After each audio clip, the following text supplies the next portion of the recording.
For 3 consecutive weeks, Second Lieutenant Sarah Chen had failed every single assessment thrown at her.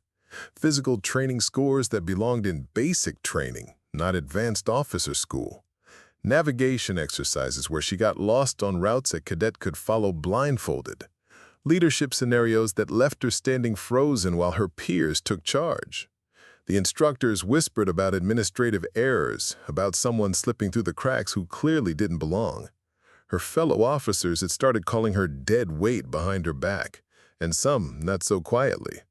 The dismissal paperwork was already being drafted when Colonel Martinez finally decided to review her file personally.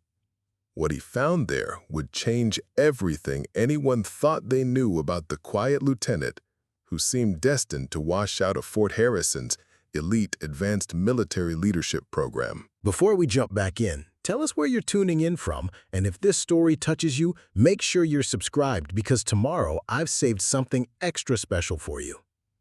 The Nevada sun hadn't even crested the mountains when Second Lieutenant Sarah Chen's boots hit the gravel outside Barracks Delta 7.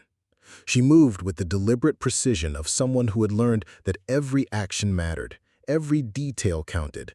But somehow that precision never seemed to translate into success during the official training exercises that would determine her fate at Fort Harrison. At 26, Sarah possessed the kind of unremarkable appearance that made her blend into any crowd. Average height, dark hair always pulled back in the regulation style that erased any hint of individuality. Her uniform was immaculate, pressed to perfection, but that attention to detail only seemed to highlight how poorly she performed when it actually mattered. The other officers in Advanced Military Leadership Program, Class Delta, had stopped trying to include her in their informal study groups after the first week's disasters. Fort Harrison's Advanced Military Leadership Program was designed for the military's rising stars, officers who had shown exceptional promise in their initial assignments, who demonstrated the kind of leadership potential that could shape the future of America's armed forces. The acceptance rate was less than 3%. Those who made it through the 6-month intensive program were virtually guaranteed rapid promotion and assignment to the military's most critical operations. Those who failed were typically reassigned to desk jobs in forgotten corners of the bureaucracy, their careers effectively over before they'd really begun. The pressure was intentional, designed to separate those who could handle responsibility under extreme stress from those who would crumble when lives depended on their decisions. Sarah's first week had been a masterclass in everything that could go wrong. The physical fitness assessment that should have been routine for any officer resulted in scores that barely met minimum standards. Not failing grades, but the kind of mediocre performance that suggested someone who had somehow skated through their previous assignments without being properly tested. During the endurance run through the desert terrain surrounding Fort Harrison, she had finished dead last, nearly 4 minutes behind the next slowest officer. Her breathing was controlled, her form technically correct, but she moved like someone carrying an invisible weight that slowed every step. Lieutenant Jackson, a former college track star, had actually lapped her during the final mile. The marksmanship evaluation had been even more embarrassing. Sarah approached the firing line with her M4 carbine, settled into position, and proceeded to deliver the kind of shooting that wouldn't have impressed at a county fair. Her shots were clustered, technically safe, but consistently off-target in ways that suggested fundamental problems with basic weapons handling. Lieutenant Brooks, shooting from the lane beside her, had glanced over at Sarah's target during the ceasefire and barely suppressed a smirk. The grouping was tight enough to show she understood the mechanics, but placed so far from center mass that it raised questions about whether she had ever been properly trained at all. "Chen," Sergeant Major Williams had called out after reviewing the scores, his voice carrying the particular disappointment reserved for officers who failed to meet basic standards. "Chen, we need to talk about remedial training." But it was the tactical exercises that truly marked Sarah as someone who didn't belong in the program. Complex scenarios designed to test decision-making under pressure, where officers were expected to demonstrate the kind of quick thinking and decisive leadership that would be required in real combat situations. The first scenario was straightforward on paper: a simulated patrol base under attack, multiple casualties, limited resources, and the need to coordinate both defense and evacuation simultaneously. The kind of multi-layered problem that separated competent officers from exceptional ones. When Sarah's turn came to take command, she had stood at the operations board for nearly 30 seconds without issuing a single order. The role-playing enlisted personnel waited for direction while simulated artillery continued to fall around their position. Her fellow officers, watching from the observation area, began exchanging glances that spoke volumes about their assessment of her capabilities. Finally, she began issuing orders, but they came slowly, tentatively, as if she were translating them from a foreign language before speaking. Deploy the squad to defensive positions that were textbook correct, but ignored the specific terrain features of the scenario. Establish casualty collection points in locations that showed understanding of medical protocol, but failed to account for the ongoing threat situation. The exercise concluded with acceptable results, technically speaking, but the kind of plodding competence that suggested someone following a checklist rather than truly understanding the dynamic nature of combat leadership. No major disasters, no catastrophic failures, but nothing that indicated the kind of innovative thinking the program was designed to identify and develop. Lieutenant Rodriguez, who ran the exercise immediately after Sarah, demonstrated exactly what the instructors were looking for: quick assessment, rapid decision-making, creative solutions that addressed multiple problems simultaneously. His 20-minute exercise was a textbook example of tactical brilliance, earning nods of approval from instructors who had seen thousands of officers attempt similar challenges.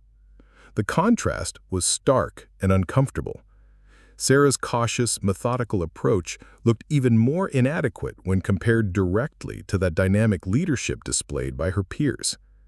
During the after-action review, she sat quietly while other officers dissected the scenario, offering observations and alternative approaches that demonstrated exactly the kind of analytical thinking she seemed to lack.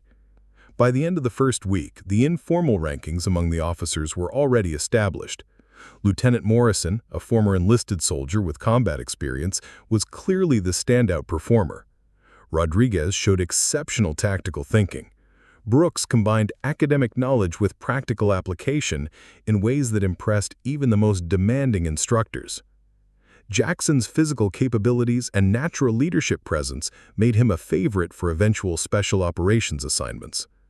And then there was Sarah, occupying the bottom position with a consistency that was almost impressive in its own way. Not spectacularly failing, which might have suggested bad luck or temporary problems that could be corrected, but steadily underperforming in ways that indicated fundamental limitations. The second week brought new challenges and familiar results. Urban warfare simulations conducted in Fort Harrison's elaborate training facility, a mock city, complete with buildings, vehicles, and civilian role-players designed to create the kind of complex environment that modern officers would face in actual deployments. Sarah's performance during building clearing exercises was technically proficient but painfully slow. She moved through structures with the deliberate care of someone who had learned proper procedures but never internalized them to the point of instinctive application. Each room was approached with the same methodical process, regardless of the tactical situation, resulting in adequate results achieved too slowly to be tactically relevant.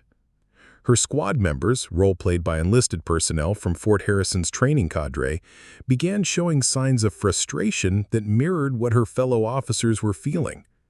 Professional enough to follow orders, but unable to hide their disappointment when Sarah's cautious leadership style resulted in missed opportunities and tactical stalemates. The worst incident came during a hostage rescue scenario. Multiple buildings, unknown number of hostile role-players, civilian hostages scattered throughout the complex, and a 30-minute time limit that was designed to force officers into making quick decisions based on incomplete information. Sarah's approach was to establish a perimeter and gather intelligence before committing her forces. Sound doctrine under normal circumstances, but the scenario was specifically designed to punish excessive caution. While she spent valuable minutes trying to determine the exact layout of the objective, the hostages were being executed according to the exercise timeline. When she finally committed to action, her assault was methodical and safe, but far too late to achieve the mission objectives. By the time her teams had cleared the buildings and secured the area, more than half the hostages had been lost to simulated execution, and her overall mission grade reflected that tactical failure. Lieutenant Brooks, running the same scenario 2 hours later, demonstrated a more aggressive approach that accepted higher risk in exchange for speed. His assault was launched after just 5 minutes of reconnaissance, based on the understanding that in hostage situations, time was more critical than perfect information. The result was a successful rescue with minimal casualties, earning praise from instructors who emphasized the importance of adapting tactics to specific mission requirements. The comparison was becoming a pattern that followed Sarah through every aspect of the program. Individually, her failures weren't catastrophic. She wasn't dangerous, wasn't making the kind of mistakes that would get people killed in real situations, but she also wasn't demonstrating any of the exceptional qualities that justified her presence in a program designed for the military's future leaders. Her written examinations told the same story. Solid understanding of military doctrine, adequate grasp of tactical principles, competent analysis of historical case studies.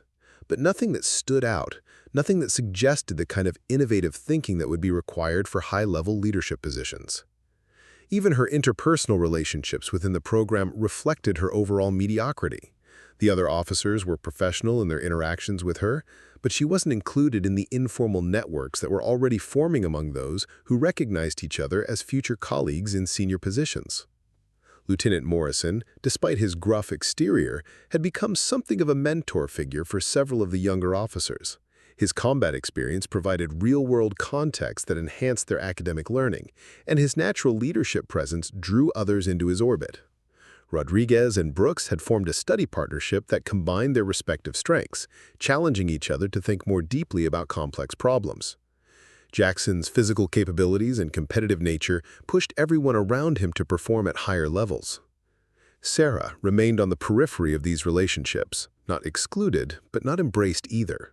She attended the mandatory social functions, participated in group exercises when required, but never became integral to the informal leadership structure that was developing among her peers. Preparing and narrating this story took us a lot of time. So, if you are enjoying it, subscribe to our channel. It means a lot to us. Now, back to the story. By the end of the second week, the instructor's assessments were beginning to reflect what everyone could see. Sarah Chen was a competent officer who had somehow found herself in a program that demanded excellence rather than mere competence, the kind of person who could handle routine assignments. Sarah approached the exercise with the same methodical style that had characterized all her previous efforts, but the scale of the problem revealed the limitations of that approach more clearly than ever before. While she was still processing information and developing plans, the tactical situation evolved beyond her ability to influence it effectively. The exercise concluded with technically acceptable results, but only because the scenario was designed with enough built-in safeguards to prevent complete catastrophic failure. In a real operational environment, her slow decision-making would have resulted in missed opportunities at best, significant casualties at worst. The final assessment meeting for the third week was conducted behind closed doors, but the results were obvious to anyone paying attention. Sarah's name had moved from the bottom of the informal rankings to a category all by itself: officers under consideration for administrative separation from the program. The paperwork was already being prepared, the kind of careful documentation required when removing someone from a program that could make or break military careers. Not disciplinary action, which would have been simpler to process, but the more complex administrative recognition that sometimes the military selection processes, despite their sophistication, occasionally identified people who weren't quite ready for the challenges they had been chosen to face. The fourth week at Fort Harrison began with an announcement that sent ripples of anxiety through Class Delta.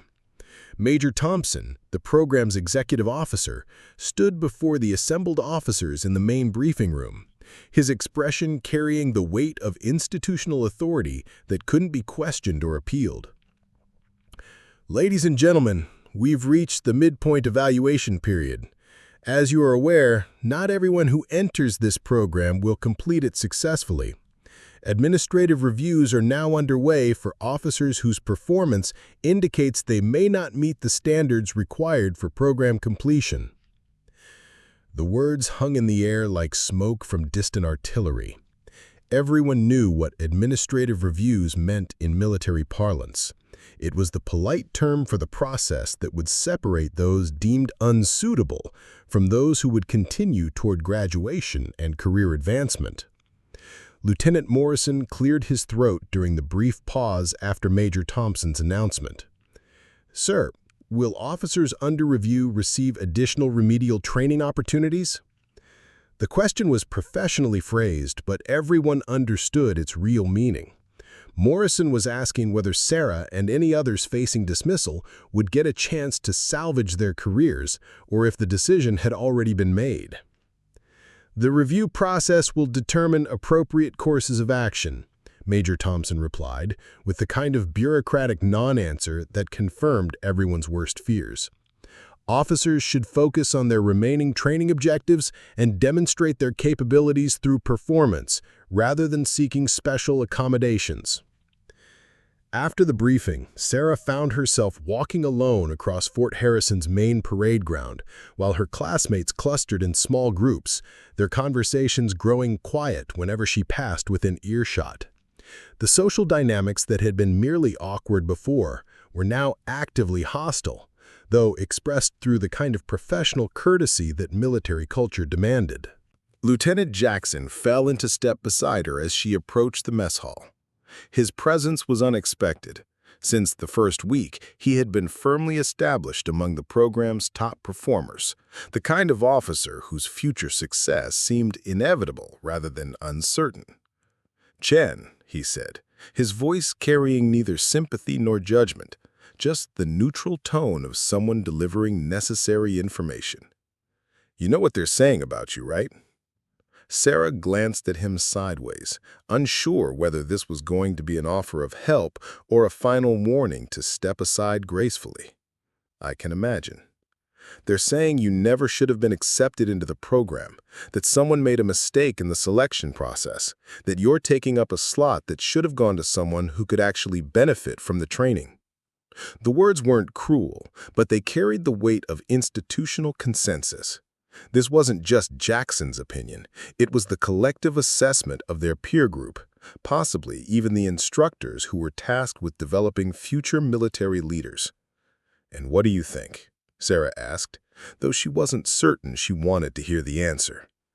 Jackson was quiet for several steps, considering his response with the deliberate care that characterized all his interactions. "I think you're not the same person during training than you are during downtime. I've watched you in the barracks, in the mess hall, during the informal discussions. You know this stuff, Chen. You understand tactical principles. You can analyze complex situations. You ask intelligent questions when you think no one is listening." They had reached the mess hall entrance, and Jackson stopped walking, forcing Sarah to face him directly. "But when it matters, when the instructors are watching and the scores are being recorded, you become someone else. Someone careful and slow and diminished somehow. I don't understand it, but I've seen it consistently for 3 weeks." His observation was uncomfortably accurate. Sarah had noticed the same thing herself, the way her competence seemed to evaporate whenever she was being formally evaluated. During casual conversations about military history or tactical theory, she could hold her own with any officer in the program. But placed her in an official exercise with proper oversight, and she became the hesitant, methodical performer who was now facing administrative dismissal. "Maybe I just don't handle pressure well," she offered, though the explanation felt insufficient even as she spoke it. Maybe, Jackson agreed, but his tone suggested he didn't believe it any more than she did. Or maybe there's something else going on that the rest of us don't understand. Before Sarah could respond, Lieutenant Brooks emerged from the mess hall with Rodriguez and two other officers whose names were consistently at the top of every performance ranking. The group's conversation died abruptly when they saw Sarah, replaced by the kind of awkward silence that had become her constant companion. "Jackson," Brooks said, with forced casualness, "we're discussing the urban warfare exercise scheduled for tomorrow. Want to join us for some tactical planning?" The invitation was extended only to Jackson, the exclusion so obvious it bordered on insulting. But military courtesy demanded that such snubs be delivered with perfect politeness, maintaining plausible deniability while making the message absolutely clear. "I'll catch up with you later," Jackson replied, his refusal to immediately abandon Sarah a small act of professional solidarity that she appreciated more than he probably realized.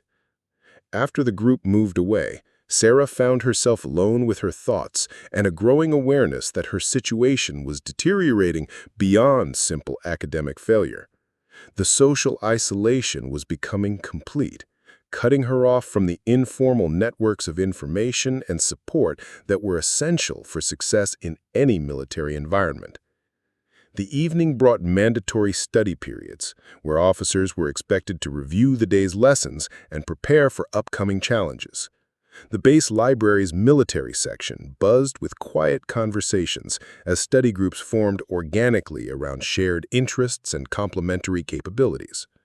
Sarah claimed a table in the corner, spreading out field manuals and tactical planning guides with a systematic approach that characterized all her academic work. Within minutes, she was deep in analysis of urban combat principles, cross-referencing historical examples with current doctrine in ways that demonstrated sophisticated understanding of complex military concepts. Lieutenant Morrison appeared at her table, carrying his own stack of reference materials. His presence was surprising. As the unofficial leader of their class's social hierarchy, he could have joined any study group and would have been welcomed as a valuable contributor. "Mind if I sit?" he asked, though he was already settling into the chair across from her. Sarah gestured to the empty seats around the table. "It's not exactly crowded over here." Morrison opened his field manual to the same chapter Sarah was studying, Urban Warfare Doctrine and its Practical Applications. His combat experience provided context that most of their classmates lacked, insights gained through actual deployments rather than academic study. "You know, I've been in situations where everything you've been taught goes out the window," he said without preamble. "Combat doesn't follow the textbook, and the officers who survive are the ones who can adapt quickly to changing circumstances." He paused, studying Sarah's notes spread across the table. Her handwriting was precise, her observations methodical and thorough, demonstrating the kind of careful analysis that should translate into effective decision-making under pressure. "But I've also been in situations where methodical planning saved lives that aggressive action would have cost. Sometimes the slow approach is the right approach, even when it doesn't look impressive during training exercises." Sarah looked up from her notes, uncertain whether Morrison was offering encouragement or delivering a more sophisticated version of the criticism she'd been hearing all week. His expression was unreadable, the careful neutrality of a professional soldier discussing tactical principles rather than personal failings. "The problem," she said quietly, "is that I'm not being evaluated on real-world effectiveness. I'm being judged on training performance, and by that standard, I'm clearly not meeting expectations." Morrison nodded slowly. "That's the disconnect that's been bothering me. Your academic work is solid, your theoretical understanding is better than most of the classmates in our class, but you can't seem to demonstrate those capabilities when it counts." He leaned forward slightly, lowering his voice to ensure their conversation remained private. "There are two possibilities. Either you're experiencing some kind of performance anxiety that prevents you from accessing your actual abilities, or Sarah prompted when he didn't continue. Or there's something about your background that we don't know, something that affects how you approach these training scenarios. I've seen officers who had trouble adapting from one type of military environment to another, who couldn't translate their specialized skills into general leadership capabilities. The observation struck closer to the truth than Sarah was comfortable acknowledging, even to herself. Morrison's combat experience gave him insights that her other classmates lacked, the ability to recognize patterns that were invisible to officers whose military service had been limited to training environments and routine assignments. Their study session continued for another hour, Morrison occasionally offering observations based on his deployment experience, while Sarah demonstrated her theoretical knowledge through detailed analysis of tactical scenarios. The conversation was the longest substantive discussion she'd had with any of her classmates since the program began, and it highlighted the disconnect that Jackson had identified earlier. During informal interactions, Sarah was clearly competent and knowledgeable. During formal evaluations, she became someone entirely different, someone whose capabilities seemed to diminish rather than rise to meet the challenge. The pattern was consistent enough to rule out simple nerves or bad luck, but its underlying cause remained frustratingly elusive. The next morning brought the urban warfare exercise that Brooks had been discussing with his study group. A complex scenario involving multiple buildings, civilian populations, and competing objectives that required officers to balance aggressive tactics with restraint and precision. Sarah's approach to the exercise followed the same methodical pattern that had characterized all her previous performances: careful reconnaissance, detailed planning, systematic execution that prioritized safety over speed. The results were predictably adequate but unimpressive, achieving basic mission objectives without demonstrating any of the innovative thinking that distinguished exceptional officers from merely competent ones. Lieutenant Rodriguez, running the exercise immediately after Sarah, showcased exactly the kind of dynamic leadership that the program was designed to identify and develop. His rapid assessment of the tactical situation, creative use of available resources, and ability to adapt his plan as circumstances changed earned enthusiastic approval from the observing instructors. The contrast was becoming painful to witness. Sarah's performance wasn't getting worse, but everyone around her was improving as they gained confidence and experience with the training environment. The gap between her capabilities and those of her peers was widening daily, making her eventual dismissal seem not just likely, but inevitable. During the after-action review, Major Thompson's questions focused specifically on decision-making speed and tactical flexibility, the exact areas where Sarah's performance was consistently weakest. His tone remained professional, but the underlying message was clear. Officers who couldn't demonstrate quick thinking under pressure had no place in positions of significant responsibility. "Lieutenant Chen," he said during the individual feedback session, "your tactical knowledge is adequate, and your safety consciousness is commendable. However, modern military operations require leaders who can make rapid decisions based on incomplete information. The methodical approach you favor may be appropriate for some military roles, but it doesn't align with the leadership requirements we're developing in this program." The words were carefully chosen to avoid any suggestion of personal criticism, but their meaning was unmistakable. Sarah's deliberate, cautious style was fundamentally incompatible with the program's objectives, making her continued participation both counterproductive for her own development and potentially detrimental to her classmates' learning experience. That evening, the informal gathering in the officers' lounge took on a different character. Conversations that had been merely exclusive before became openly speculative about Sarah's future, discussed with the kind of detached professionalism that military personnel applied to inevitable but regrettable administrative decisions. It's unfortunate, but not everyone who gets accepted into advanced programs is really suited for them. Sometimes the selection process identifies potential that doesn't translate into actual performance. Lieutenant Rodriguez nodded thoughtfully. The question is whether it's fair to let someone continue struggling when it's obvious they're not going to succeed. At some point, it becomes cruel rather than supportive. Jackson, who had shown Sarah more consideration than most of their classmates, looked uncomfortable with the direction of the conversation. Maybe she just needs more time to adapt.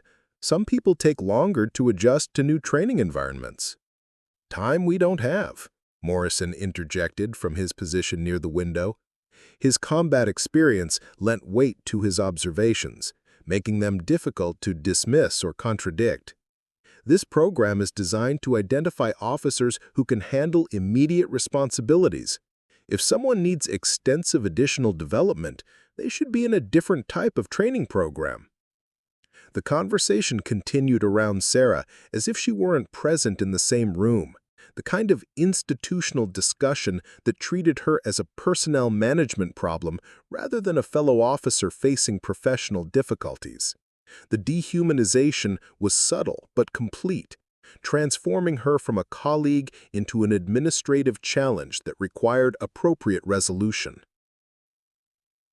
Later that night, alone in her quarters, Sarah reviewed the day's events with the same systematic approach she applied to tactical problems. The evidence was overwhelming and undeniable. She was failing to meet the program's standards. Her classmates considered her presence detrimental to their own development, and the instructors were preparing administrative action to remove her from Fort Harrison. The logical response would be to request voluntary withdrawal, preserving what remained of her professional reputation while avoiding the formal stigma of dismissal. It would be the rational choice, the decision that any competent officer would make when faced with insurmountable evidence of inadequate performance. But something about the situation felt fundamentally wrong in ways that Sarah couldn't articulate, even to herself. The disconnect between her actual knowledge and her demonstrated performance was too consistent to be explained by simple anxiety or environmental adjustment issues. There was something else operating beneath the surface, something that made her failure feel artificial rather than genuine. The thought was troubling because it implied either self-deception about her own capabilities or external factors that she hadn't identified and couldn't address. Neither possibility offered much hope for improvement, but both suggested that voluntary withdrawal might be premature until she better understood what was actually happening to her at Fort Harrison. Master Sergeant Davis had been running training programs at Fort Harrison for 12 years. He'd seen thousands of officers pass through advanced leadership courses, witnessed every type of success and failure that the military selection processes could produce, which made Second Lieutenant Sarah Chen's case particularly puzzling, because nothing about her performance matched any pattern he'd encountered before. It started with small observations that didn't fit the narrative everyone else had accepted. During equipment inspections, Sarah's gear was arranged with a precision that went beyond standard military requirements. Her personal weapons were maintained to specifications that suggested familiarity with much more demanding operational environments than anything taught in basic officer training. Davis noticed it first during a routine barracks inspection. While other officers' equipment met regulation standards, Sarah's gear showed signs of systematic organization that spoke to extensive field experience. Her medical kit contained items that weren't issued through normal supply channels. Her personal effects were arranged in patterns that maximized space efficiency and rapid access in ways that weren't taught in any military school he knew about. More telling were the small habits she'd developed that contradicted her apparent inexperience. Sarah never sat with her back to the doorways.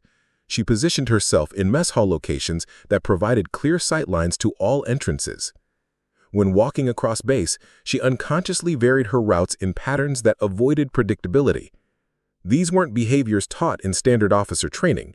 They were survival instincts developed through extended exposure to hostile environments. The contradiction became more apparent during fieldwork exercises. While Sarah's formal performance remained consistently mediocre, Davis observed moments when her true capabilities briefly surfaced before being quickly suppressed. During a night navigation exercise, she had oriented herself using terrain features and celestial references with accuracy that suggested advanced training, then deliberately slowed her pace to achieve an unremarkable completion time. Her weapons handling told a similar story. During formal marksmanship evaluations, Sarah's performance was adequate but unimpressive. However, Davis had observed her during off-duty periods when she thought no one was watching. Her weapons maintenance routines were flawless, performed with muscle memory that indicated thousands of hours of practice. Her tactical movements, when not being formally evaluated, showed fluidity and precision that contradicted everything in her official performance record. The most revealing incident occurred during a simulated ambush exercise. The scenario was designed to test officers' reactions under unexpected stress, using blank ammunition and role-playing opponents to create realistic combat conditions. When the exercise began, Sarah's squad was moving through simulated urban terrain when hostile actors initiated contact from multiple directions. For the first few seconds of the engagement, Sarah reacted with instincts that betrayed extensive combat experience. Her immediate response was to identify cover, assess threat directions, and begin coordinating her squad's response with the kind of automatic competence that took years to develop. But then, as if catching herself demonstrating skills she wasn't supposed to possess, she visibly shifted into the hesitant, methodical persona that characterized all her formal evaluations. Davis watched the transformation with growing fascination. It wasn't performance anxiety or lack of confidence. It was deliberate self-limitation, as if Sarah was actively suppressing capabilities that would have made her one of the program's standout performers. The question was why someone would intentionally underperform in a career-defining training environment. His suspicions were confirmed during a late-night conversation with Captain Rodriguez, one of Fort Harrison's senior instructors who had been observing Class Delta's progress with particular attention to officers facing potential dismissal. "There's something about Lieutenant Chen that doesn't add up," Rodriguez confided during their weekly assessment meeting. "Her academic test scores are consistently above average, sometimes exceptional. Her written analysis of tactical scenarios demonstrates sophisticated understanding of complex military operations. But when she has to demonstrate those same principles in practical exercises, she becomes a different person entirely." Davis nodded, his own observations aligning perfectly with Rodriguez's assessment. "I've been watching her during informal periods. Her situational awareness is remarkable, her physical conditioning is better than her PT scores suggest, and her technical knowledge exceeds what most officers learn in standard training programs." They reviewed Sarah's file together, looking for clues that might explain the disconnect between her apparent capabilities and demonstrated performance. Her previous assignments were routine postings at established military installations. Her performance evaluations were consistently positive but unremarkable, the kind of steady competence that characterized thousands of career officers. But buried in the administrative details were small inconsistencies that began forming a pattern. Extended training periods that weren't clearly explained, temporary duty assignments to locations that weren't identified in her official record, medical evaluations that were more comprehensive than standard requirements, including psychological assessments that weren't routine for officers in conventional assignments. "Look at this," Rodriguez said, pointing to a series of dates in Sarah's record where her location wasn't clearly documented. 6-month gap between assignments, officially listed as advanced training at various military installations. But when you cross-reference the dates with the institutions mentioned, none of them have records of her attendance. Davis studied the timeline carefully.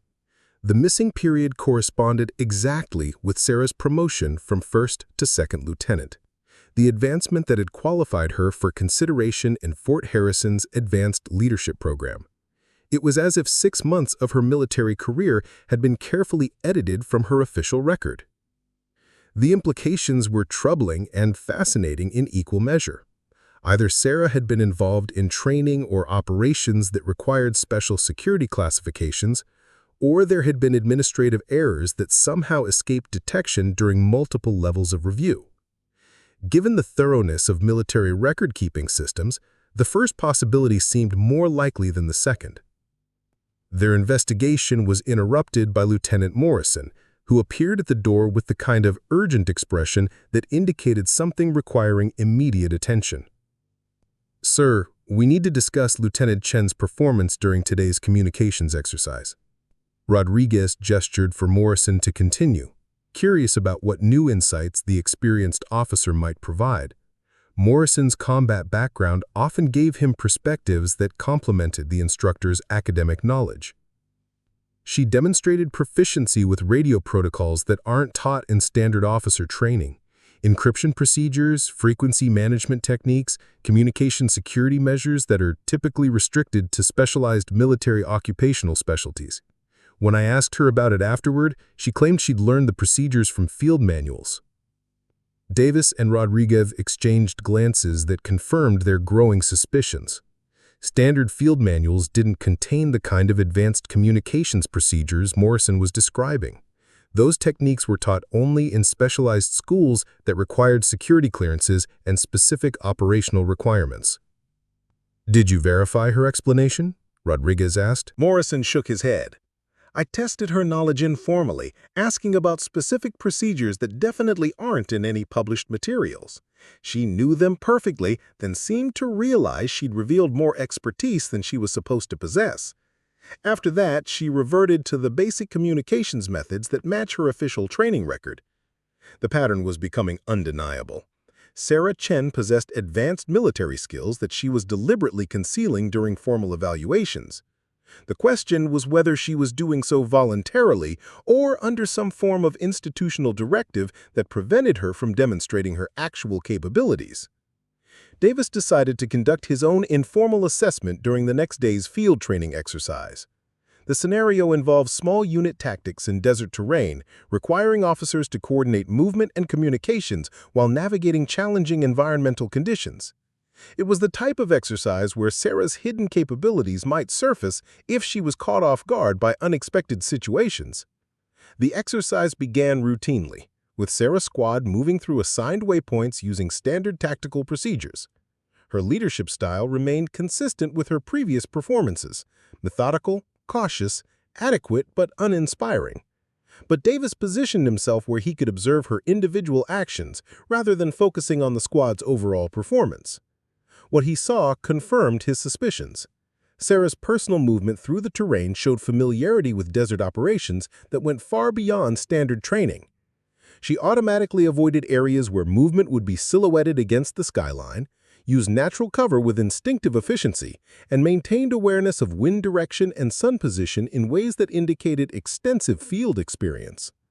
More revealing was her reaction when the exercise included an unexpected element: simulated indirect fire that required rapid movement to alternative positions. For approximately 30 seconds, Sarah's response was flawless. She identified optimal cover locations, coordinated squad movement with hand signals that weren't part of standard officer training, and demonstrated tactical awareness that belonged in advanced special operations courses. Then, as if suddenly remembering her supposed limitations, she resumed the hesitant, methodical approach that had characterized all her previous performances. The transition was so abrupt it seemed almost deliberately theatrical, as if she were consciously returning to a role she was supposed to play. Davis documented his observations carefully, building a file of evidence that painted a picture completely at odds with Sarah's official performance record. The accumulated evidence suggested an officer with advanced training and extensive operational experience who was systematically concealing those capabilities during formal evaluations. The mystery deepened when Davis attempted to verify some of his suspicions through unofficial channels. Conversations with colleagues at other military installations revealed interesting gaps in institutional knowledge about certain training programs. References to specialized courses that existed but weren't widely discussed. mentions of selection processes that operated outside normal personnel management systems. Staff Sergeant Williams, who had served in various capacities across multiple military installations, provided the most intriguing insight during a casual conversation about officer training programs. "There are some courses that don't appear in normal record systems," he mentioned while reviewing training schedules. "Specialized programs for specific operational requirements. Officers who complete them sometimes have restrictions on discussing their training or demonstrating certain capabilities in conventional environments." The comment was made casually, without apparent connection to Sarah's situation, but it suggested institutional frameworks that could explain the contradictions Davis had been observing. If Sarah had completed training that required operational security restrictions, her deliberate underperformance might be mandated rather than voluntary. Davis's investigation took an unexpected turn when he discovered that Sarah's security clearance level was significantly higher than required for her official assignments.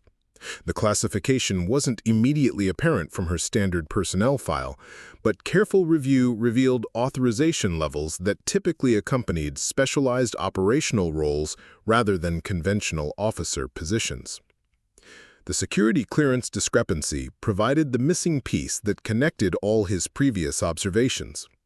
An officer with advanced training and high-level security authorization might indeed be required to conceal certain capabilities during routine training programs. The question was whether Fort Harrison's Advanced Leadership Program qualified as a routine training environment or if there were other factors governing Sarah's performance restrictions. His curiosity led Davis to attempt verification through official channels, a process that immediately revealed the sensitivity surrounding Sarah's actual background. Requests for clarification about her training history were referred to higher authority levels than normal personnel inquiries. Administrative responses were carefully worded to provide minimal information while discouraging further investigation.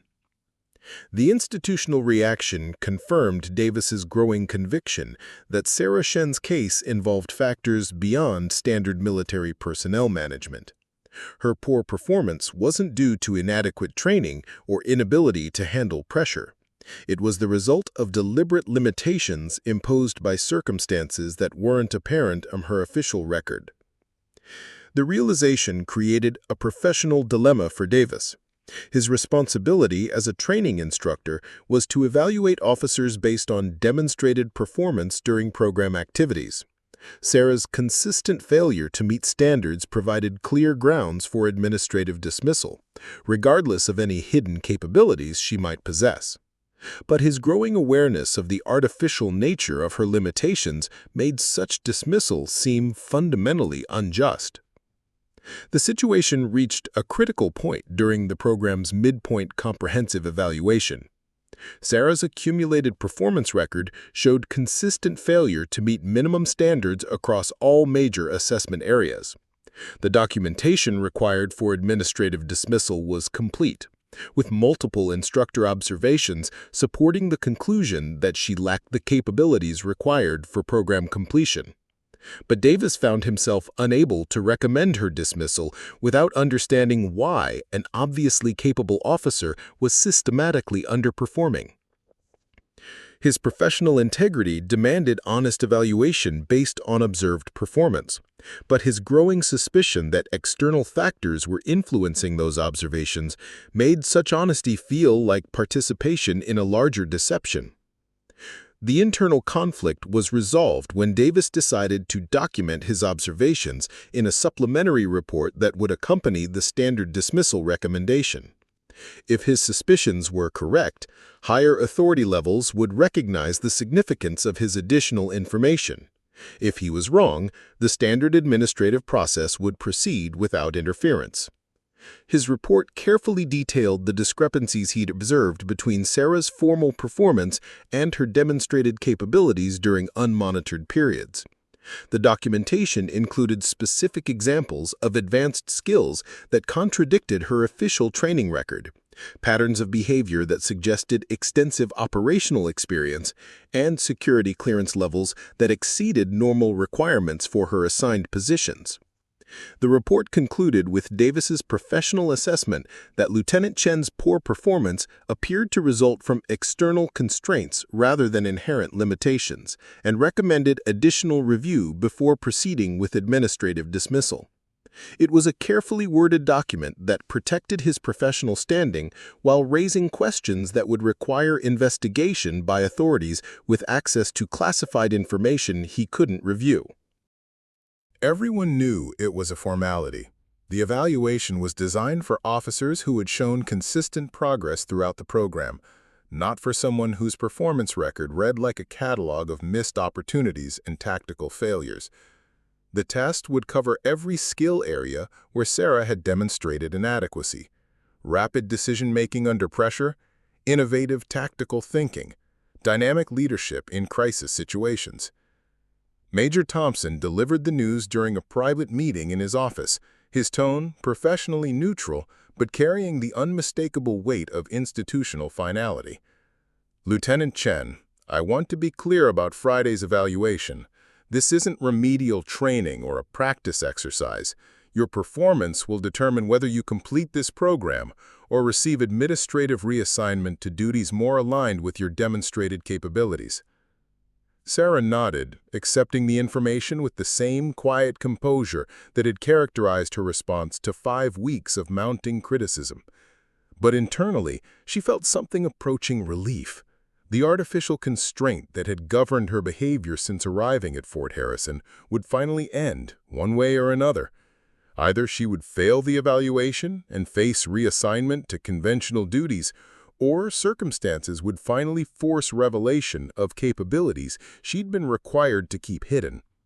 "Sir, will the evaluation follow standard testing protocols?"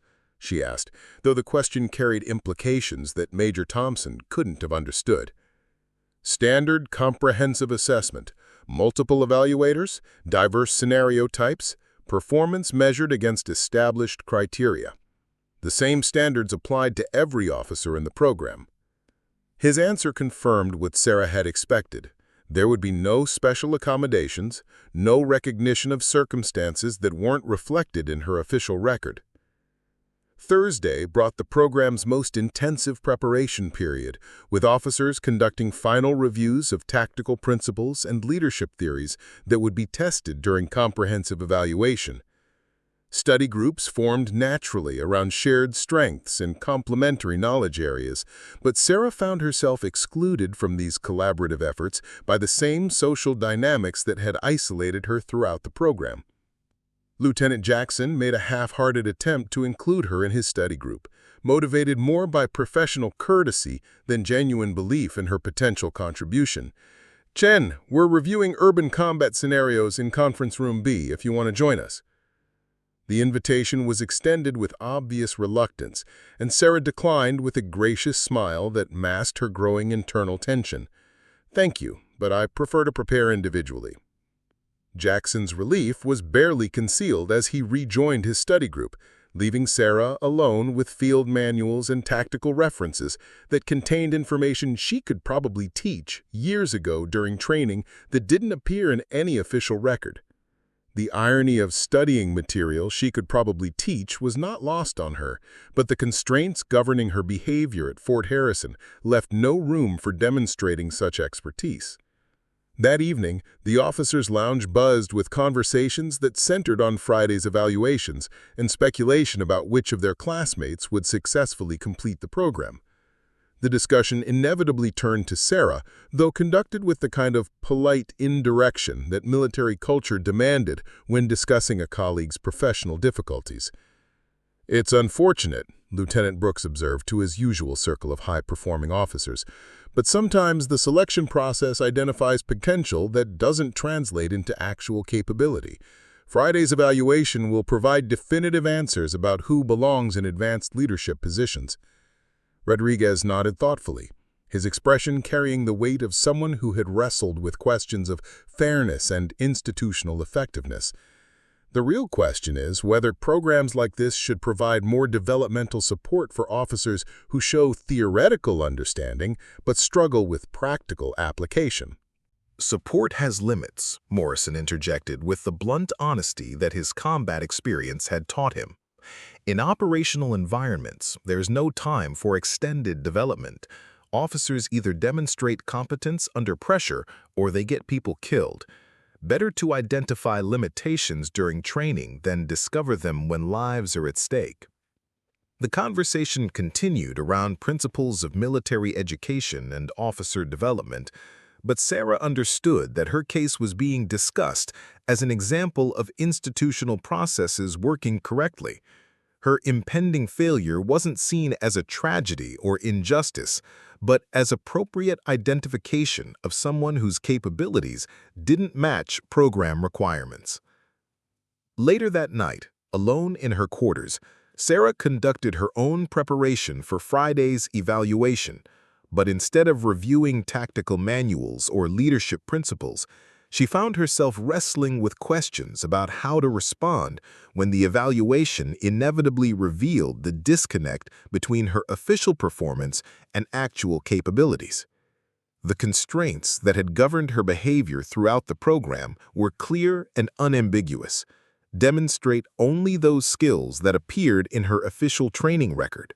Avoid revealing advanced capabilities that weren't justified by conventional military education. Maintain the persona of a competent but unremarkable officer whose abilities matched her documented background. But Friday's evaluation would test exactly those areas where her actual training far exceeded what her record indicated. Complex tactical scenarios that required rapid assessment and innovative solutions. Leadership challenges that demanded confidence and decisiveness under extreme pressure.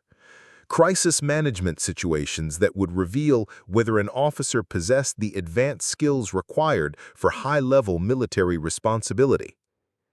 Sarah faced an impossible choice. She could continue maintaining the limitations that had characterized her Fort Harrison performance, virtually guaranteeing failure of the comprehensive evaluation and administrative dismissal from the program.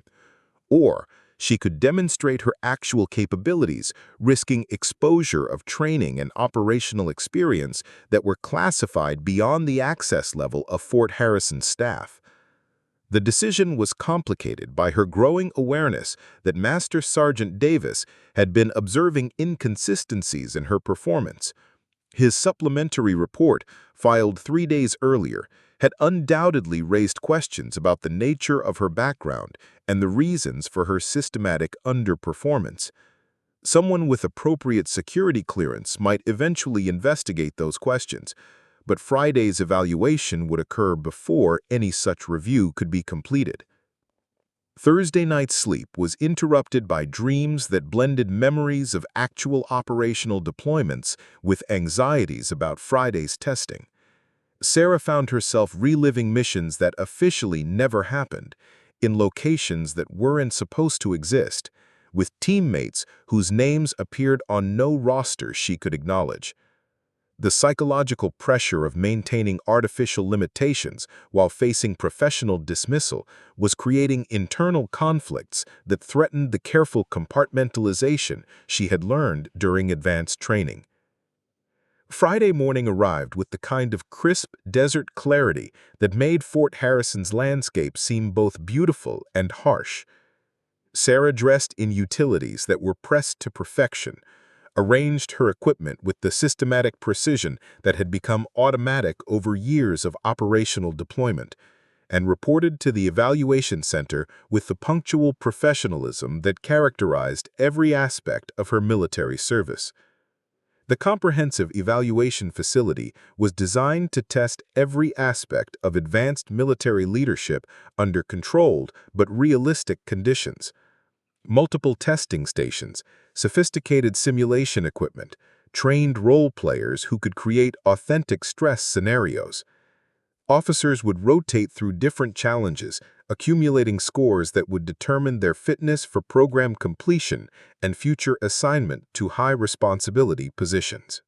Major Thompson briefed the evaluation process with clinical detachment, explaining scoring criteria and performance standards with the kind of institutional thoroughness that made personal considerations irrelevant.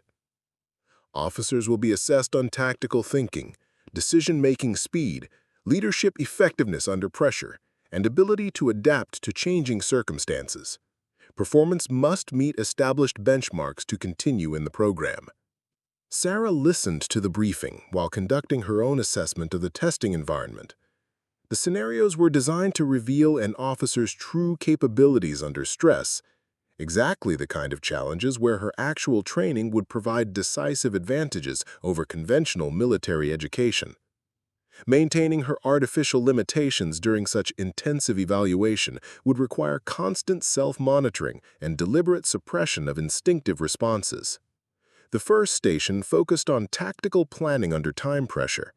Officers were presented with complex operational scenarios and required to develop comprehensive response plans within strictly limited timeframes. The exercise was designed to separate quick-thinking innovators from methodical planners who couldn't adapt to rapidly changing tactical situations. Sarah approached the scenario with the same cautious methodology that had characterized all her previous performances. She analyzed the situation carefully, developed sound tactical responses based on conventional military doctrine, and delivered plans that met basic adequacy standards without demonstrating exceptional insight or creativity. But maintaining such deliberate mediocrity required enormous mental effort. Her actual training provided immediate solutions to complex tactical problems, innovative approaches that would have impressed even experienced evaluators. Suppressing those capabilities while generating acceptable but unremarkable responses felt like running a marathon while carrying unnecessary weight. The second station tested leadership effectiveness during crisis scenarios. Officers were placed in command of simulated units facing emergency situations that required immediate, decisive action. Role-playing subordinates would respond based on the clarity and confidence of the officer's commands, creating feedback loops that revealed natural leadership presence. Sarah's performance followed the established pattern: competent but uninspiring leadership that achieved basic mission objectives without demonstrating the kind of natural authority that distinguished exceptional officers. Her commands were technically correct, but delivered with the careful deliberation that had marked all her Fort Harrison performances. However, several moments during the crisis simulation revealed glimpses of her actual capabilities. When role-playing casualties required immediate medical attention, Sarah's response was instinctively correct and professionally executed before she caught herself and resumed more tentative behavior. When communications equipment malfunctioned, she automatically implemented backup procedures that weren't part of standard training before deliberately reverting to basic protocols. The evaluating instructors noted these momentary competencies in their assessment records, adding to the growing file of observations about Sarah's inconsistent performance patterns. But within the context of comprehensive evaluation, such brief glimpses of ability were overshadowed by her overall failure to demonstrate sustained excellence. The third station presented complex ethical scenarios where military objectives conflicted with humanitarian considerations. Officers were required to balance competing priorities while maintaining mission effectiveness and moral authority. The exercise tested judgment, moral reasoning, and ability to make difficult decisions under conditions where no perfect solutions existed. Sarah's approach to ethical challenges revealed the depth of her actual experience in ways that tactical exercises had not. Her responses demonstrated familiarity with real-world situations where such moral complexity was routine rather than theoretical. Her analysis of competing priorities showed understanding that came from operational deployments where similar decisions had actual consequences rather than academic grades. But even this demonstrated competence was carefully modulated to avoid revealing the extent of her practical experience with such situations. Sarah provided thoughtful responses that showed solid ethical reasoning without indicating the kind of extensive exposure to moral complexity that characterized special operations deployments. The fourth station focused on interagency coordination, requiring officers to work with role players representing different military branches, civilian authorities, and international partners. The exercise tested communication skills, cultural awareness, and ability to build effective working relationships with diverse organizational cultures. Sarah's performance during interagency exercises was notably stronger than her previous station results, reflecting skills that were difficult to suppress without appearing completely incompetent. Her natural ability to work across organizational boundaries, developed during operations that required coordination with multiple agencies and foreign military units, provided capabilities that enhanced her performance despite deliberate self-limitation. However, her knowledge of specific interagency protocols was more advanced than her official training record could justify. When discussing coordination procedures with certain civilian agencies, Sarah demonstrated familiarity with processes that weren't taught in conventional officer education programs. The discrepancy added another data point to the growing collection of inconsistencies in her performance profile. The final testing station presented comprehensive scenario integration, requiring officers to coordinate responses across all previous skill areas simultaneously. Complex operational situations that evolved rapidly, demanding tactical thinking, leadership effectiveness, ethical decision-making, and interagency coordination under extreme time pressure.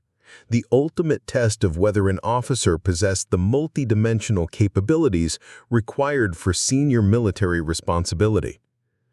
As Sarah approached this final challenge, she realized that maintaining artificial limitations while demonstrating even basic competence would be nearly impossible. The scenario's complexity demanded integrated responses that drew upon all aspects of military training and experience. Attempting to perform adequately while concealing advanced capabilities would require such careful self-monitoring that it might result in complete failure rather than mere mediocrity. The comprehensive scenario involved a simulated international crisis requiring immediate military response. Multiple threat vectors, civilian population considerations, alliance coordination requirements, and resource limitations that demanded innovative solutions developed under extreme time pressure.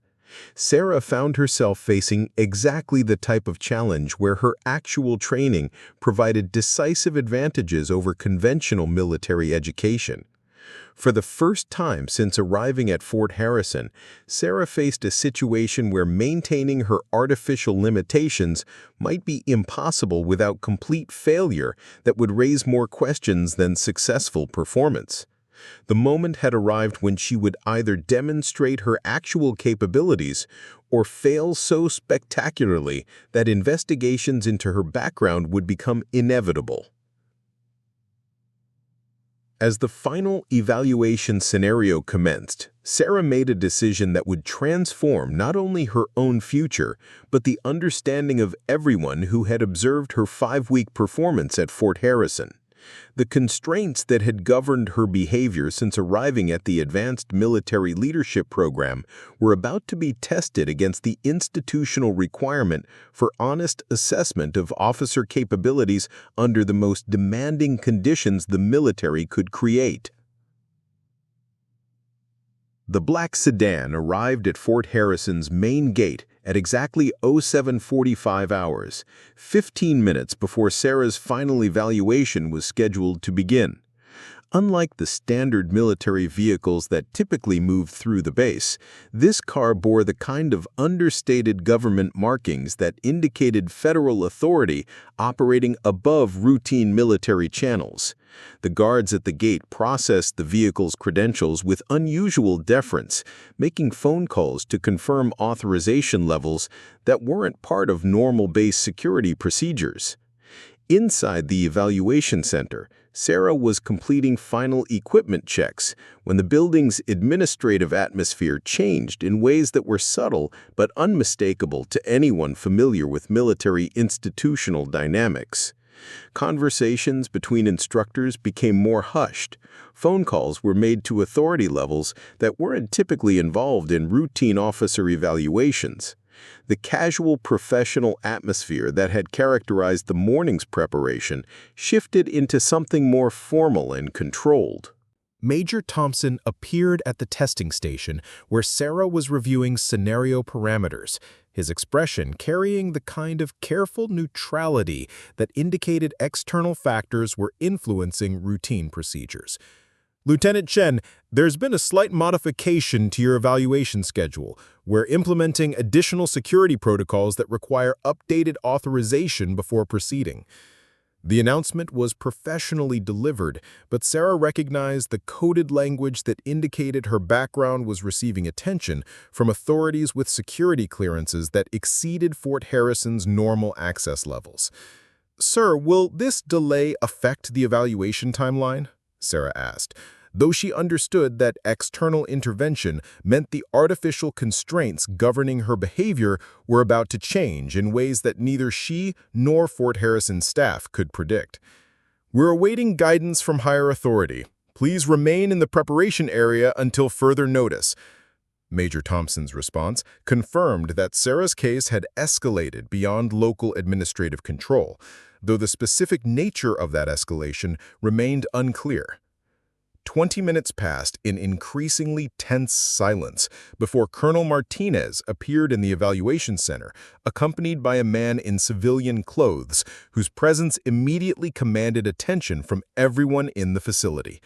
The civilian was approximately 45 years old, carrying himself with the kind of understated authority that suggested extensive experience in environments where such presence could mean the difference between mission success and catastrophic failure. He approached Sarah directly, bypassing the chain of command protocols that normally governed interactions between visiting officials and individual officers. "Lieutenant Chen, I'm Deputy Director Harrison from the Defense Intelligence Agency. We need to discuss certain aspects of your training record that require clarification." The identification immediately explained the morning's unusual atmosphere and the security protocols that had delayed her evaluation. Deputy Director Harrison represented federal authority that operated at classification levels far above anything normally encountered at Fort Harrison, suggesting that Sarah's case involved national security considerations that transcended routine military personnel management. "Sir, I'm prepared to provide whatever information is authorized for discussion," Sarah replied, using language that acknowledged both her willingness to cooperate and the existence of classification restrictions that might limit what could be revealed in present company. Harrison nodded, recognizing the careful phrasing that indicated Sarah understood the security implications of their conversation. "Colonel Martinez, we'll need to use your conference facility for a private discussion. The evaluation will proceed afterward, but with modified parameters that reflect updated information about Lieutenant Chen's background." The conference room was cleared of all personnel except Harrison, Colonel Martinez, and Sarah. The civilian deputy director placed a classified folder on the table, its red cover bearing markings that indicated information requiring special security handling procedures that weren't routine for military training facilities. "Lieutenant Chen, your performance at Fort Harrison has been inconsistent with information contained in classified sections of your personnel record. We need to resolve that inconsistency before your evaluation can be completed appropriately." Harrison opened the folder, revealing documents that painted a completely different picture of Sarah's military service than anything reflected in her standard record. Advanced training certifications from institutions that didn't appear in conventional military education catalogs. Operational deployment records to locations that weren't identified in unclassified military reports. Performance evaluations that described capabilities far exceeding anything she had demonstrated during 5 weeks at Fort Harrison. Colonel Martinez studied the classified documents with growing amazement and confusion. These records indicate special operations training and deployment experience that would qualify Lieutenant Chen for the most demanding military assignments. Her performance here has shown none of these capabilities, because she's been operating under restrictions that prevented demonstration of her actual training. Lieutenant Chen completed advanced preparation for operations requiring deep cover integration with conventional military units. Her poor performance at Fort Harrison wasn't due to inadequate capabilities. It was mandated behavior designed to maintain operational security during the evaluation period. The revelation transformed everything about Sarah's situation in ways that Colonel Martinez was still processing. You're saying she's been deliberately underperforming for 5 weeks? That her near dismissal was intentional? Harrison turned to Sarah, his expression indicating operational constraints were about to change in ways that would finally allow demonstration of her actual capabilities. Lieutenant Chen, your cover assignment has been completed successfully. Authorization is hereby granted to demonstrate full operational capabilities during the remaining evaluation process. The words carried the weight of institutional authority that Sarah had been waiting to hear since arriving at Fort Harrison. The artificial limitations that had governed her behavior for 5 weeks were officially lifted, replaced by a directive to display the advanced skills that her classified training record documented. Sir, are there any remaining operational security considerations that should influence my performance during evaluation? Sarah asked, though her posture and demeanor were already shifting as the constraints that had defined her Fort Harrison experience were systematically removed. Full demonstration is authorized and encouraged. Your evaluation will now be conducted by personnel with appropriate security clearances to assess capabilities that weren't visible in previous testing. Harrison's confirmation gave Sarah complete freedom to reveal training and experience that had been hidden since her arrival at the Advanced Military Leadership Program. Colonel Martinez was struggling to process the implications of what he was learning about an officer his staff had been preparing to dismiss for inadequate performance. Deputy Director, are you saying that Lieutenant Chen's entire time here has been some form of undercover evaluation? Lieutenant Chen was testing the military's ability to identify advanced capabilities when they're deliberately concealed, Harrison explained. Her assignment was to integrate with a conventional training program while maintaining cover that concealed special operations background. The exercise evaluated both her ability to maintain operational security and the institution's capability to recognize inconsistencies that might indicate hidden expertise. The explanation revealed the sophisticated nature of Sarah's actual assignment, transforming her apparent failure into successful completion of an extremely demanding operational test. Her systematic underperformance hadn't been personal limitation, it had been professional excellence in an unconventional mission that required suppressing natural capabilities for extended periods. The evaluation will now proceed with full awareness of Lieutenant Chen's actual background. The testing scenarios will be modified to appropriately assess capabilities that match her documented training record rather than the limitations she's been required to maintain. As they prepared to leave the conference room, Colonel Martinez asked the question that had been troubling him since reviewing Sarah's classified records. Why wasn't Fort Harrison's staff informed about the true nature of her assignment? We've spent 5 weeks documenting performance problems that were actually indicators of successful mission completion. Harrison's response revealed the institutional complexity of the evaluation Sarah had been conducting. The test's validity required genuine reactions from training staff who believed they were observing actual performance limitations. Your documentation of inconsistencies, particularly Master Sergeant Davis's supplementary report, provided valuable intelligence about the military's ability to identify concealed capabilities. The revelation meant that Davis's careful observations and detailed reporting had been exactly the kind of institutional response the exercise was designed to test.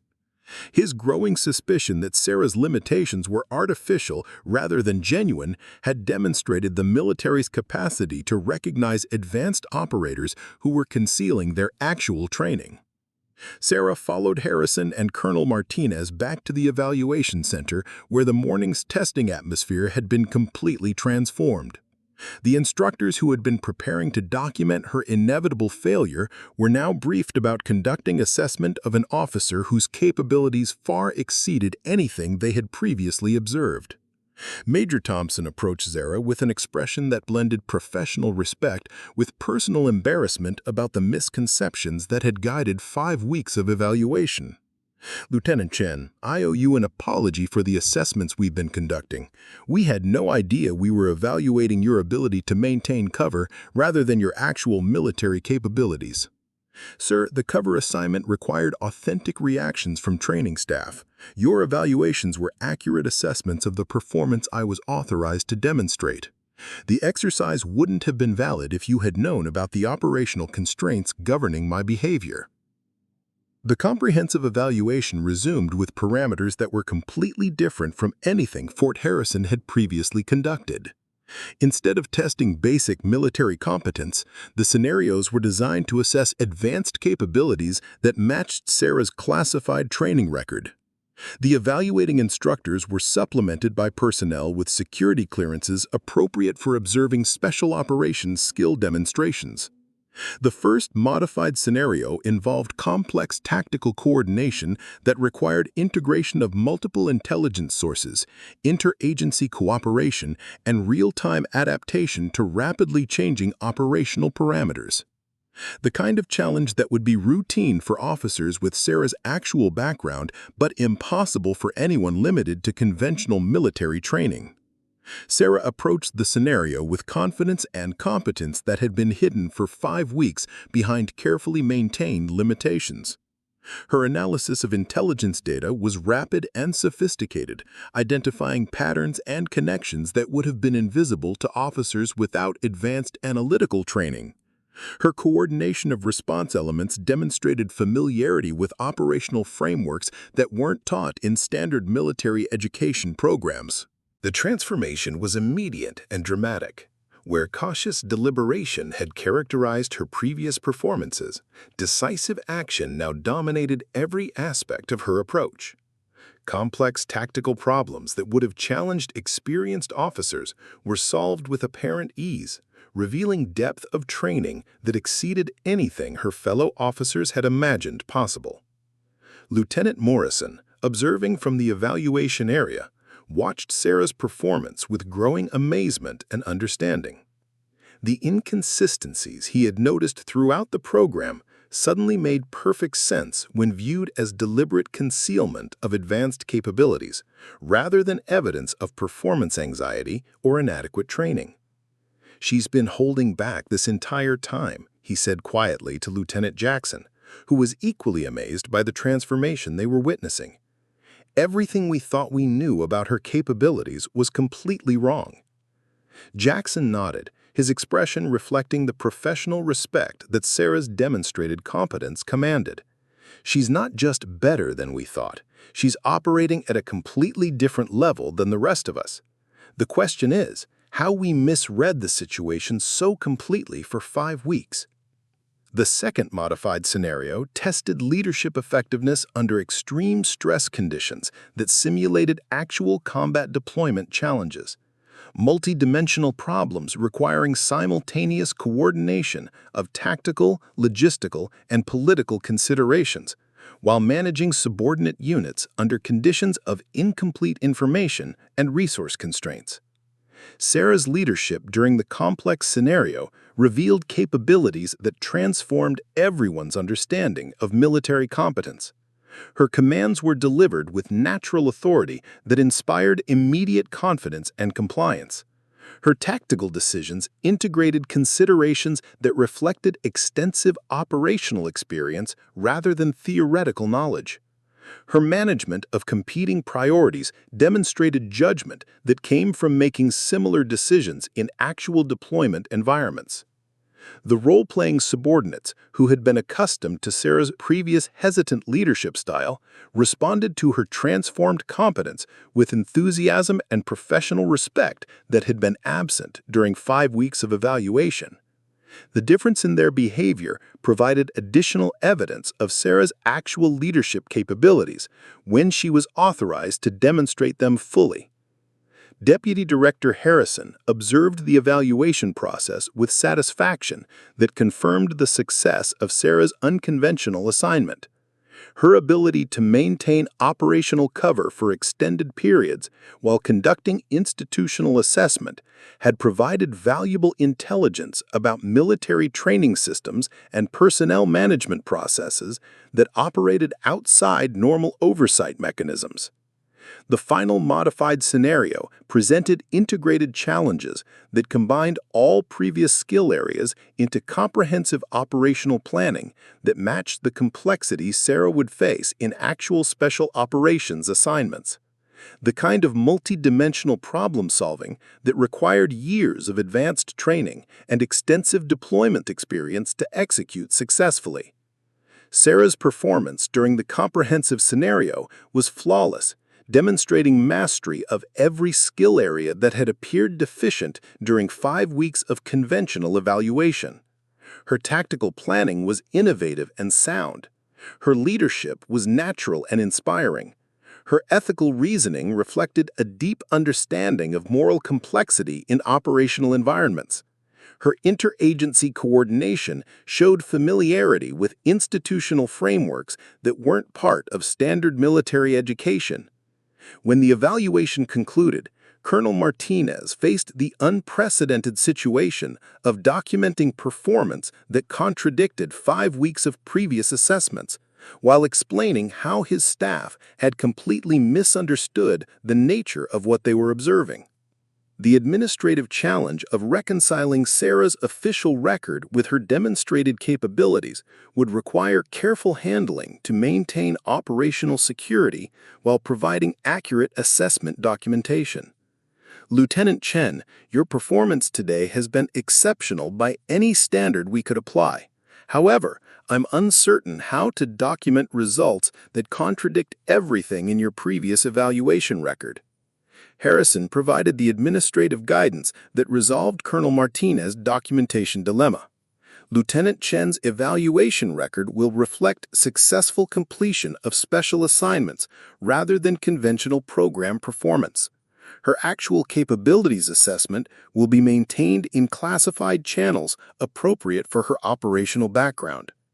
The solution preserved both operational security and institutional integrity while providing Sarah with official recognition of successful mission completion, rather than the dismissal recommendation that had been prepared based on her deliberately limited previous performance.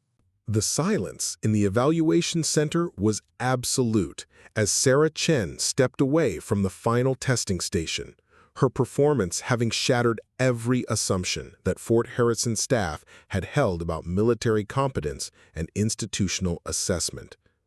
The transformation from struggling officer to exceptional operator had been so complete, so professionally devastating to previous judgments, that the observing instructors were still processing what they had witnessed.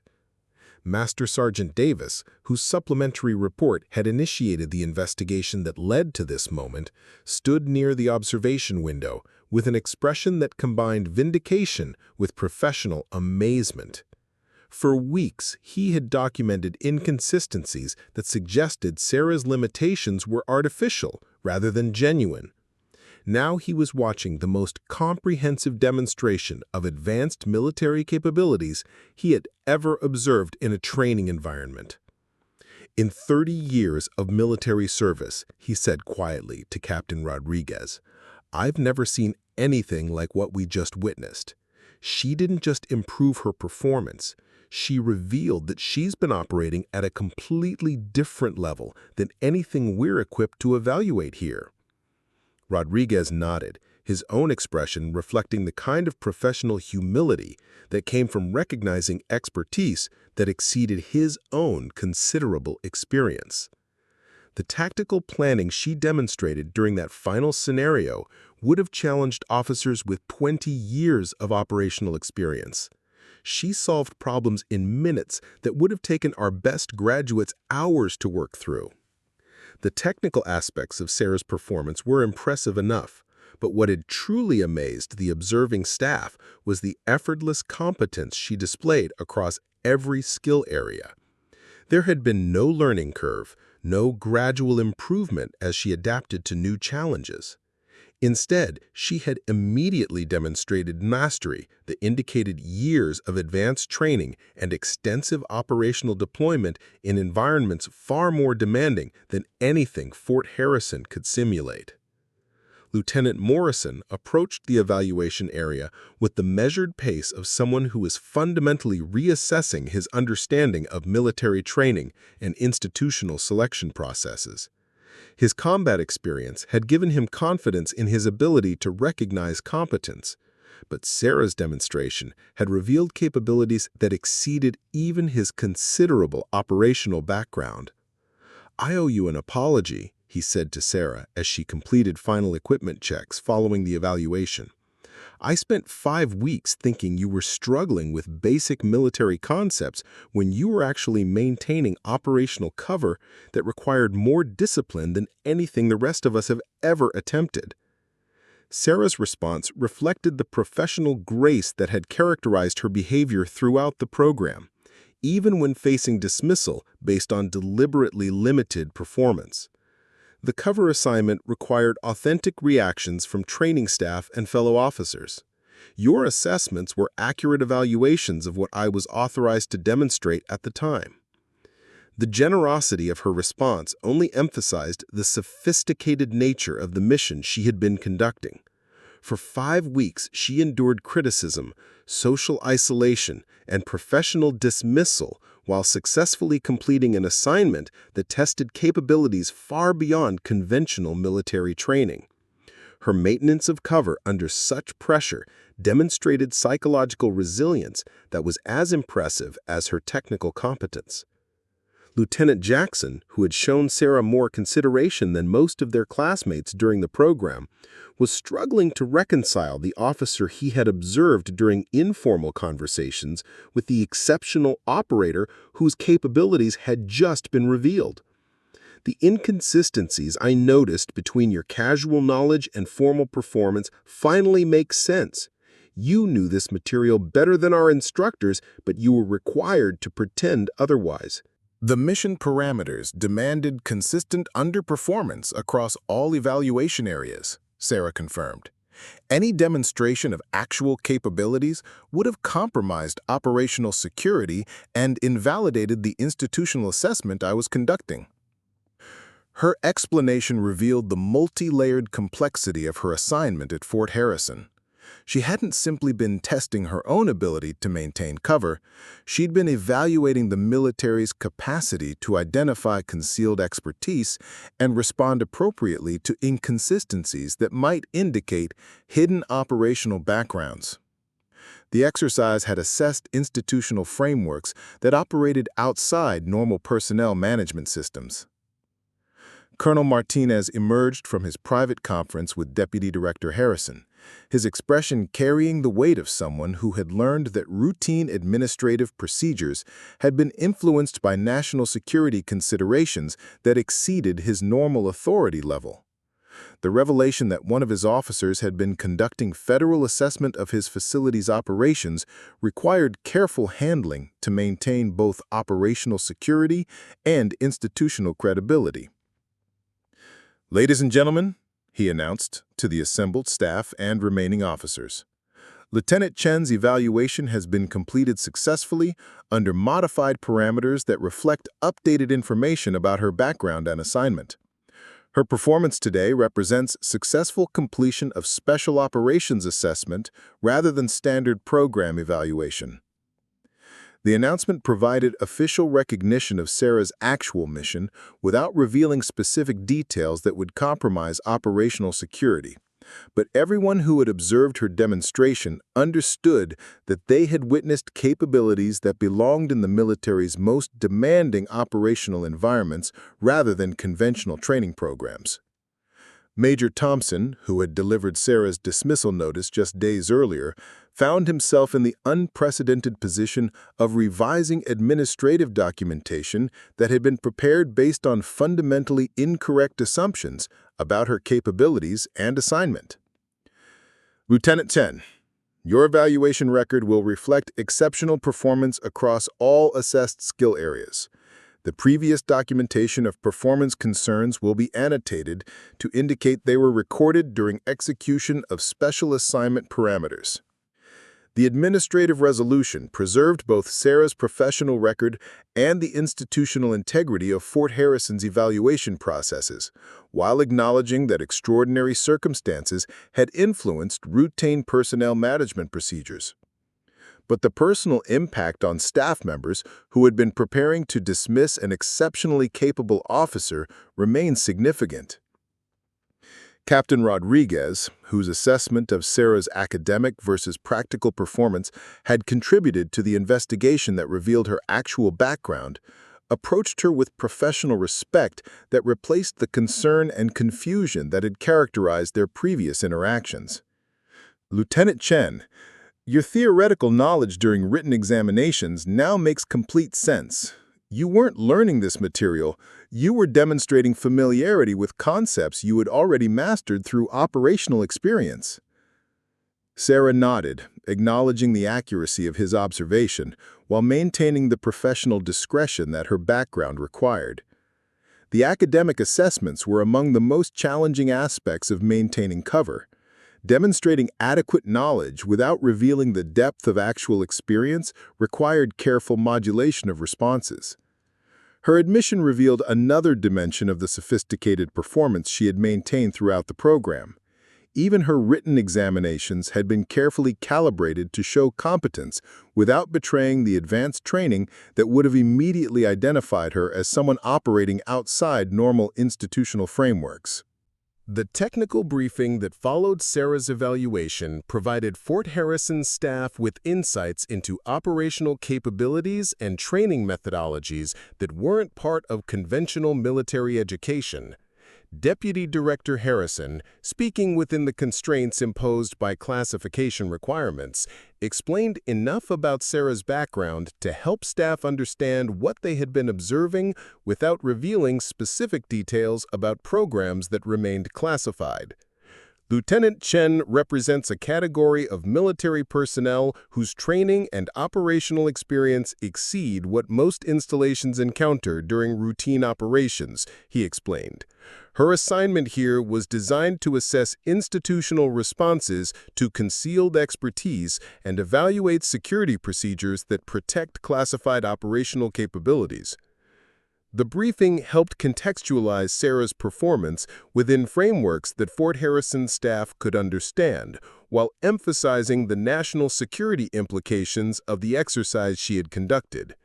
Her successful maintenance of cover for 5 weeks while conducting comprehensive institutional assessment demonstrated capabilities that were essential for military operations requiring deep integration with conventional forces. Lieutenant Brooks, whose dismissive attitude toward Sarah had been among the more pronounced examples of peer rejection during the program, found himself confronting the professional embarrassment of having completely misread a situation that involved capabilities far exceeding his own military experience. "Lieutenant Chen, I owe you a significant apology for my behavior during the program. I misinterpreted your performance in ways that were both unprofessional and completely incorrect." Sarah's response demonstrated the same professional grace that had characterized her behavior throughout the program, even when facing criticism based on deliberately limited performance. "Your reactions were appropriate responses to the performance I was authorized to demonstrate. The mission required authentic peer assessments that wouldn't have been valid if you'd known about the operational constraints governing my behavior." Her ability to maintain professional relationships despite weeks of dismissive treatment reflected psychological resilience that was as impressive as her technical capabilities. The combination of advanced skills, operational experience, and personal character that Sarah had demonstrated established her as an exceptional officer whose contributions to military operations would extend far beyond conventional leadership roles. The informal gathering that evening in the officers' lounge had a completely different character than previous social interactions during the program. Instead of the exclusionary dynamics that had isolated Sarah from her classmates, conversations centered on professional respect for capabilities that had exceeded everyone's expectations and institutional understanding. Morrison, whose combat experience provided context for appreciating what Sarah had accomplished, raised the question that several officers were considering privately. The level of operational security you maintained while conducting this assignment suggests training that goes well beyond what most of us will ever encounter. Are there other officers in similar programs who we might not recognize because they're maintaining comparable cover? Sarah's response was carefully calibrated to acknowledge the validity of his question without revealing information that remained classified. The military employs various methodologies for developing and assessing specialized capabilities. This exercise was designed to evaluate specific institutional responses rather than test widespread concealment protocols. Her answer suggested that while her assignment had been unique in certain respects, the military did indeed employ sophisticated methods for protecting and evaluating personnel whose backgrounds required special security considerations. The implications were both reassuring and slightly unsettling for officers whose careers had been limited to conventional military environments. Jackson, who had consistently shown Sarah more consideration than their other classmates, asked the question that addressed everyone's curiosity about her actual military service. "Can you tell us anything about where your training was conducted or what types of operations you've been involved in?" Classification requirements limit what I can discuss about specific training programs or operational deployments. What I can say is that the military provides extraordinary opportunities for officers who demonstrate appropriate capabilities and complete advanced selection processes. Her response encouraged questions about career paths and training opportunities while maintaining the operational security that her background required. The conversation that followed provided insights into military specializations and advanced training programs that weren't widely known among conventional officer populations. Deputy Director Harrison, observing the social dynamics that had developed following Sarah's revelation, noted the positive professional relationships that had replaced the exclusionary treatment she had endured during 5 weeks of systematic underperformance. The transformation reflected both her exceptional personal character and the natural respect that military personnel accorded to demonstrated competence and professional excellence. Lieutenant Shen's performance during this assignment has been exemplary across all evaluated parameters, he announced during the informal gathering. Her successful completion of this mission, combined with her exceptional capabilities demonstration, qualifies her for advanced assignments that will utilize her specialized training and operational experience appropriately.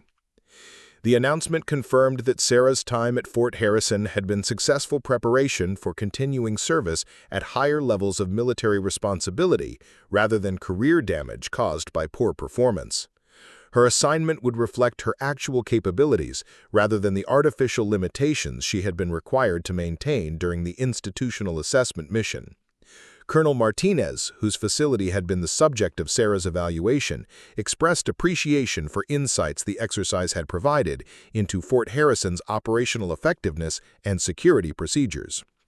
Lieutenant Chen's assessment has identified both strengths and improvement opportunities in our institutional responses to unusual circumstances.